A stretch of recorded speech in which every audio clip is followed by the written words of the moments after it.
Alors, c'est vraiment triste de voir ces gens d'images-là. Je pense qu'effectivement, si elles en sont arrivées là, c'est parce qu'elles en ont marre, effectivement. Et tout simplement parce que ces femmes-là, au quotidien, on ne leur dit pas ce qui se passe. Et c'est tout à fait normal quand on subit cela, quand on voit ces gens d'images, des images qui ne n'ont pas la Côte d'Ivoire.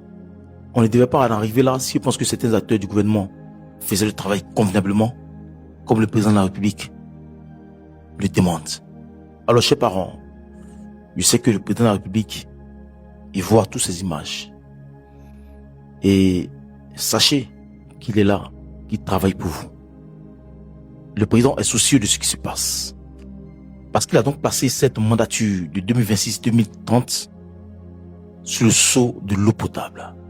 On va écouter ce qu'il a dit. Comme je l'ai déjà indiqué dans mon message à la nation le mercredi 31 décembre dernier, il nous faut, en vue d'atteindre notre objectif de couverture totale du pays en eau et en électricité, recenser les localités non encore couvertes, ainsi que les besoins d'extension, afin de planifier les efforts qui restent à consentir. Nous avons enregistré des avancées importantes au cours des dernières années, mais nous devons aller encore plus loin, car les populations attendent de nous davantage de résultats. Alors je pense que le président de la République, quand il le dit, il le fait.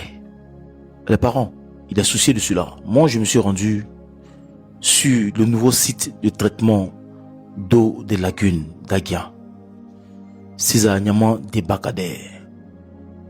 J'ai vu une usine avec un système assez réduisant.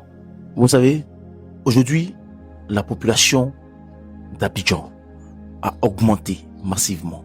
Donc du coup, Abidjan est devenu encore plus le grand Abidjan parce que il y a certaines zones qui ont justement été construites. Il y a des sites nouveaux. Donc ces sites-là, il faut les raccorder en eau potable. Raison pour laquelle le président a conçu cette usine-là de traitement d'eau potable. Et regardez les tuyaux. Vous voyez, ce sont les tuyaux de raccordement, d'où l'eau va passer par la lagune, qui sera traitée et qui deviendra l'eau potable.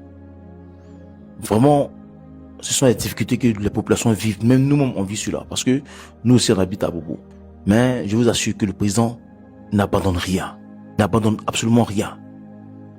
Cette usine-là dont je parle, les Français avaient dit que c'était impossible de la faire. Qu'on ne pouvait pas traiter donc l'eau des lagunes. Et le président, sachant que la population augmente, il a insisté, il est allé voir des Israéliens. Les Israéliens ont dit oui, c'est possible. Ils ont fait cette usine-là. Le président a mis un homme de terrain, notamment le ministre Amédée Kouakou, qui a fait ses preuves au niveau de la route. Il était en mission, le président leur a confié les routes, il a répondu présent. Alors cette fois-ci, le président l'envoie en mission pour l'adduction en eau potable. Parce qu'il sait que c'est un homme de valeur, c'est un homme qui travaille, un homme de terrain. Et soyez-en sûrs, ce problème sera résolu. Alors maintenant, je pense qu'on ne serait pas à cette image-là s'il y avait eu une anticipation de l'Office national de l'eau potable, l'ONEP. C'est à vous que je m'adresse. Vous savez qu'on va avoir des difficultés d'adduction en eau parce qu'il y a plusieurs zones qui grandissent, qui naissent à Abidjan. Quand c'est comme ça, vous devez aller vers les populations le plus tôt possible. Même si ça avait des citernes, des camions de citernes, ne pas que ces populations manquent d'eau. On ne devait pas attendre à ce que ces populations sortent pour marcher, pour manifester. Et maintenant, on va essayer de déployer les camions d'eau. Pourquoi? C'est-à-dire que si nous en sommes là, c'est parce que vous n'avez pas anticipé.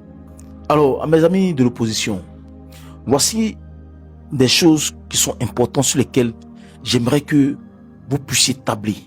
Ce sont des choses sur lesquelles vous puissiez en parler pour que le gouvernement puisse agir le plus tôt possible. C'est pas les histoires de Epstein, ça va rien apporter à l'Ivoirien. Bon, aujourd'hui, vous faites fi, vous parlez de Epstein, Nina Keita, ça apporte quoi au quotidien des Ivoiriens? Voici là où on attend l'opposition. Parce que c'est dans ce contexte-là, on veut une opposition.